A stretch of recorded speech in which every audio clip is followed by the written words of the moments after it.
আপনি কি পৃথিবীর সবথেকে বড় সাপটির নাম বলতে পারবেন?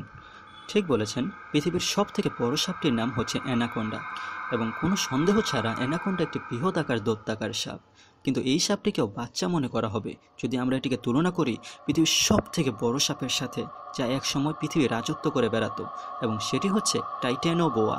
এই প্রাগৈতিহাসিক সাপটি আজ থেকে প্রায় 5 কোটি বছর আগে পৃথিবীতে বসবাস করত এবং বিজ্ঞানীদের মতে এটি 1 কোটি বছর পর্যন্ত পৃথিবীর সবথেকে বড় প্রাণী ছিল। তার মানে কোনো প্রাণী এর হাত থেকে নিরাপদ ছিল না। টাইটানোবোয়ার দৈর্ঘ্য প্রায় 13 মিটার বা 43 ফিট। এর মানে দাঁড়ায় দুটো জিরাফ যদি লম্বালম্বিভাবে শোয়ানো হয় তারপরও টাইটানোবোয়ার দৈর্ঘ্য তাদের থেকে বেশি হবে। টাইটানোবোয়ার ওজন প্রায় 1 টন। চিন্তা করুন, এই দানবটি যখন তার শিকারকে জড়িয়ে ধরত তখন শিকারটির কী অবস্থা হতো। এখন প্রশ্ন আসতে পারে, এই দানবটির বিলুপ্ত হওয়ার পিছনে কারণ কি? বিজ্ঞানীরা এর পিছনে বেশ কিছু যুক্তি ব্যাখ্যা করেছেন। এর মধ্যে অন্যতম হচ্ছে খাদ্য সংকট।